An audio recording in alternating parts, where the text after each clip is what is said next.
thrilled to be presenting. And really, this is going to be Dominic's show. So I'm going to do some introductions.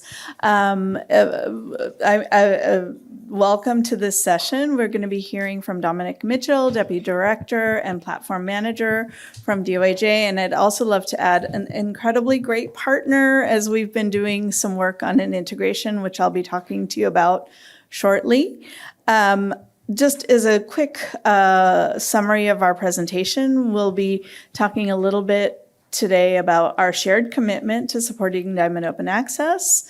Dominic's going to be talking a little bit more about DOAJ, the value that DOAJ brings, some questions that I think many of us have about what it takes to get indexed in DOAJ. And then I'll talk briefly about our new integration tool that we've been releasing. So just to get it kicked off a little bit, as I mentioned before, Digital Commons has been a big supporter of Diamond Open Access for about the past 25 years. And, you know, we're so happy to be there alongside DOAJ. We have over 200 journals that are indexed in DOAJ currently from Digital Commons, and we're hearing a lot of interest from all over, from many, many journals in many, many regions. So it's incredibly valuable to have Dominic here today to talk to you more about the organization and also specific questions about indexing. So I'll hand it over to Dominic, and yeah. Thank you so much. Okay, so yeah, my name is Dominic Mitchell. I am from the UK originally, but have flown in from Stockholm in Sweden to be here. Thank you so much for having me. I feel very privileged to be here as I'm sort of outside the Digital Commons community, so it's really exciting. I brought candy, Swedish sweets over in the corner, so I know you've probably had lots of chocolate at lunchtime. The food's amazing, but hopefully I can bribe you because I was at the workshop yesterday, the fantastic workshop led by Islam and Dina and Ibrahim. And I came away thinking, wow, you editors have so much to do. You really have so much to do. There are so many things to remember, so many, and I mean, really, you are incredible. I really don't want you to go away thinking that there's so much to do just to get into DOAJ. So I really want you to take my email address, and if you have any questions after the presentation, I'd be very happy to help you out. Okay, that's why I'm really here. I'm going to talk about why you should get your journals into DOAJ, why you should send us your article metadata. We heard yesterday about indexing for those of you who were here. I'm also going to give you some help on how to prepare an application and just take you through some of the key points in the application form. I'm not going to talk about the publisher dashboard, mostly because it's not relevant for the Digital Commons community. So, why should you index your journals with us? Those first four reasons, those first four sort of bolded headlines on the left of the slide, are reasons that were provided to us by the editor community for journals that are indexed with us. They think that meeting good publishing standards, attracting authors and readers from domestic and global networks, increasing discoverability of your content, and enhancing the journal's reputation are the reasons that they want to have their journals indexed in DOAJ. Another thing that I'm really proud of is that we will include journals of all languages.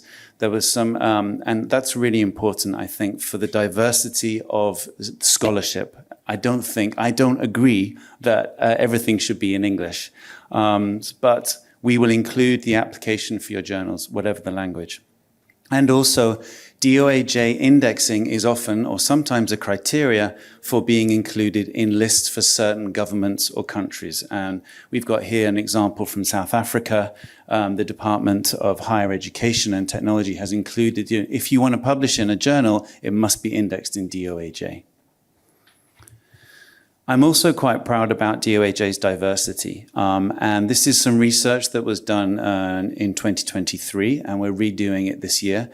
But DOAJ indexes 9,000 or indexed in 9,873 journals that weren't in Scopus or in Web of Science. That is mostly because we don't have the language requirement that everything has to be in English, but it's also because we work very hard to include journals from very diverse range of academic subjects and from marginalized communities and from some of the more local and regional topics. So yes, 91 languages, journals from 140 countries, and as of the 1st of October, we indexed 22,084 journals, and that number is increasing. And we also love milestones. We also put out press releases when we hit 22,000, 21,000, and it does work. Ellie's absolutely right. So please do it. So that's a little bit about why your journal should be in DOAJ. The most important thing is all that wonderful article content that you work so hard to commission and edit and publish. And it's really important. Another great way to increase audience engagement is to actually give your article metadata to DOAJ because it's picked up for free. And it then gets out into audiences through the partners that we work with, and into parts of the world that you'll be very surprised that people are reading your content. I've broken down who takes our metadata into 6 different categories, and these are the first 3. The obvious ones, EBSCO, ProQuest, Ex Libris, but also OpenAlex. I don't know if you're familiar with OpenAlex, but there is so much, they are doing so much at the moment, ingesting open access articles and content from all over the internet. And we work very closely with them. AI solutions, we get lots of referrals from ChatGPT, and I don't think that's surprising. All the article metadata is open. We only index article abstracts, and we don't touch the full text. We work with local or domestic and regional journal platforms. Here's 2 examples from South America. And of course, search engines. We heard yesterday how everything's in Google, including DOAJ, and therefore including your article metadata. The national funder tools I mentioned already, we work closely with Indonesia, Norway, Austria, and more recently Portugal, which I'm delighted about. And also online tools. If you want to find somewhere to publish your paper, then you might go to a journal checker tool or a tool that will help you find a journal. And our metadata is used in these tools. So that's why it's important to give us your article metadata once you've been accepted into DOAJ, because it's freely available and anybody who wants to take it will pick it up and they will use it in their systems. So, first of all, you need to prepare to submit an application. And I want to try and, by giving you this presentation, we've given these presentations before. Our rejection rate is, unfortunately, we only accept 23% of all the applications that are sent to us. When we've done these workshops before, the acceptance rate's gone up to about 95%. So I'm hoping that you can take away some really important information or use my email address. We get a lot of applications every year and a lot of update requests from journals that are in DOAJ asking, can you please update our journal metadata? We have 13 editorial staff. I think that number's recently gone up to 15. And we have 100 volunteers. However, we do only accept 23% of the applications. So there's a real issue here with quality. And there are national factors. In Indonesia, you just have to show you've submitted an application. So there's not a lot of attention paid to the quality. And Indonesia is hugely present in DOAJ. These are the 5 stages of the application process. You prepare your application. We triage them, which is a term taken from medical assessment. You sort of sort out the ones that are going to make it and the ones that get rejected immediately.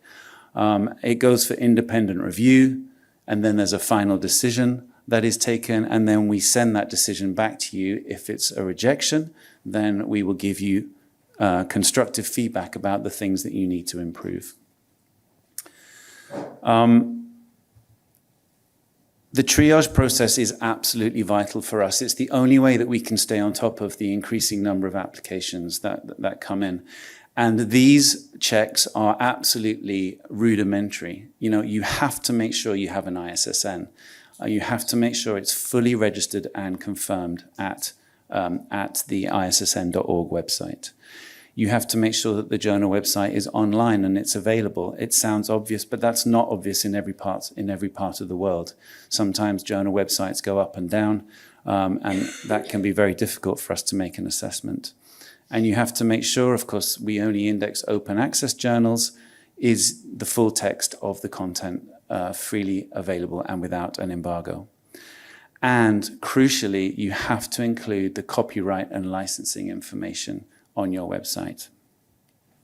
These are the main reasons why applications don't get past the triage stage, because some of this information is missing or incorrect. Overall, the most common reasons for rejection are that not enough research content has been published.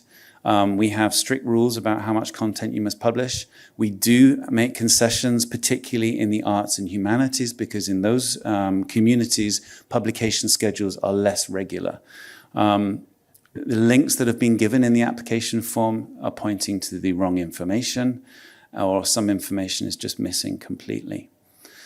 Licensing and copyright, it's really difficult. We heard absolutely correctly at the workshop yesterday, for those of you who are there, that licensing and copyright is very confusing. It's very difficult, and that is unfortunately one of the areas where most journals get rejected.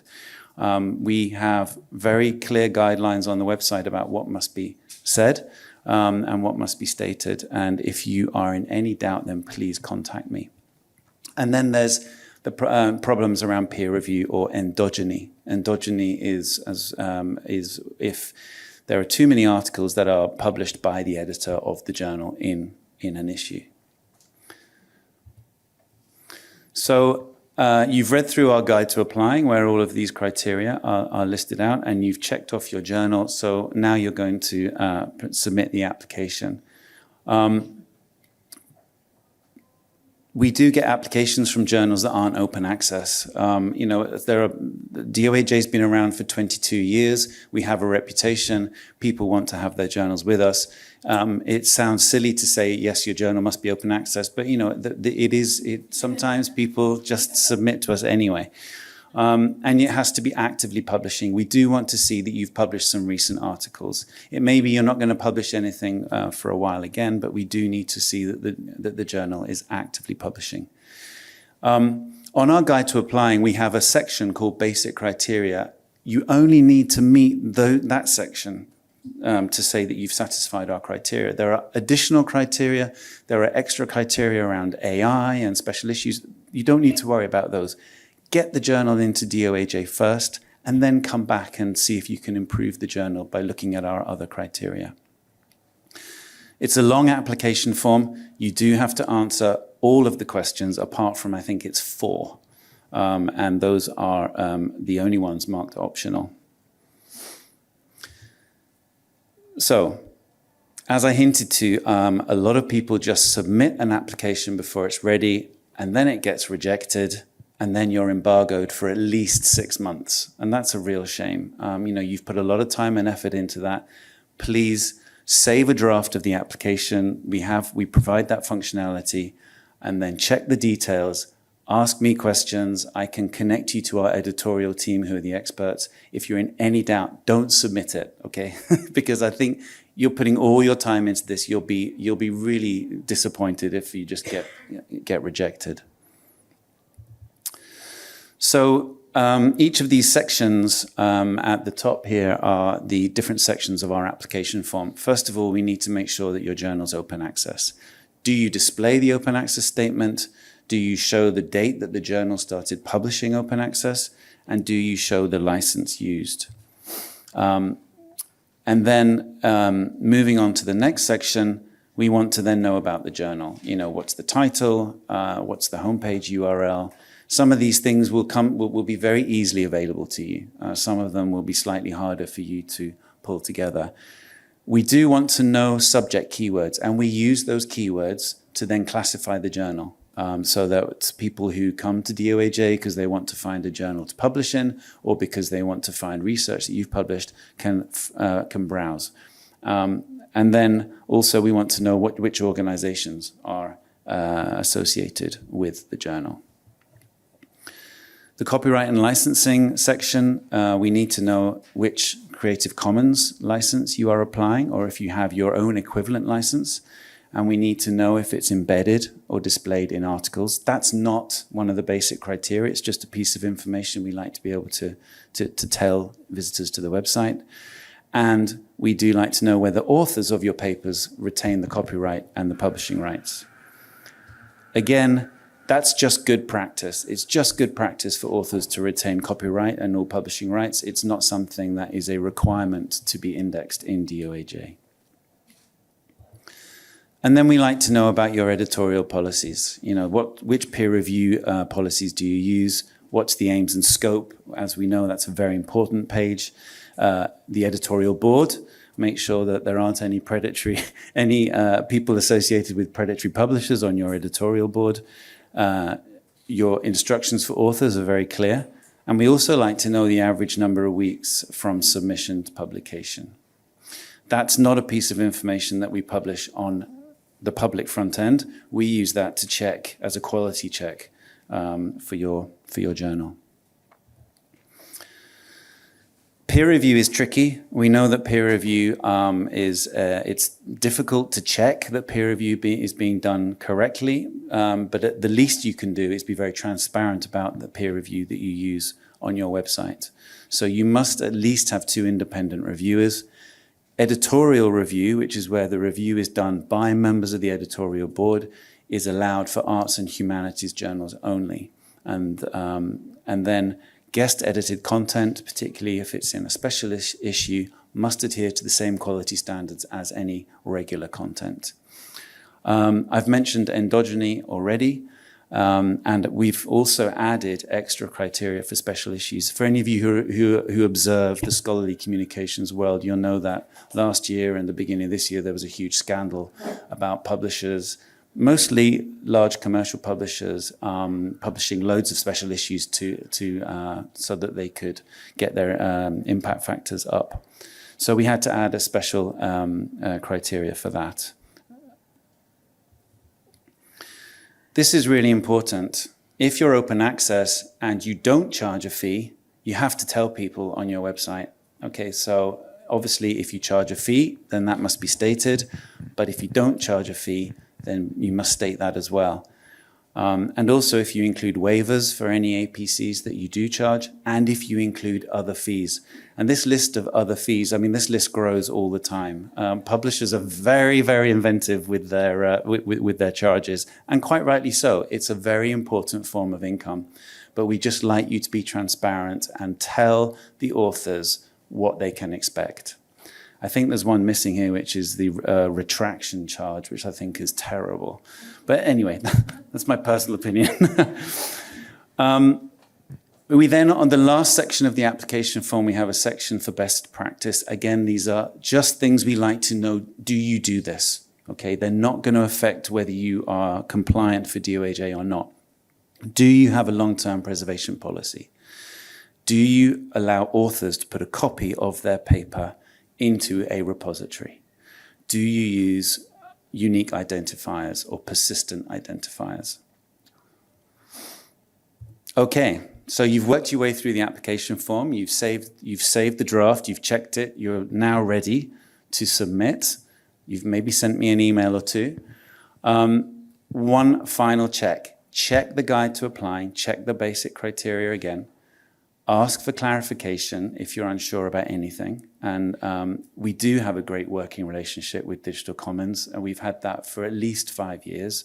I know because I was looking at emails that Islam sent to my previous colleague Judith, and it's really great. You know, ask your Digital Commons contacts if you need any help, and they can always come to us if they need to. But they're experts at DOAJ too. Register for a DOAJ account. You only need an account if you're going to submit an application. And then, again, as I said, once more, save the form as a draft if you need any more time. It's really worth just being extra careful. So we have different support available on the website. That we do have a PDF of the application form questions so that you can download that if you want. If you like having something next to you, you can check off if you're compliant. We do have a guide for OJS journals. Did you know that almost 50% of the journals in DOAJ use OJS, which I think is incredible. It's just, most of those do come from Indonesia and Malaysia, and so. And then this is our general help desk email address. If you wanted to contact them, then please do. They have a slightly longer turnaround time because we get so many. So I'm giving you the shortcut by asking you to copy down my email address, please. Okay, that was all from me. Thank you very much.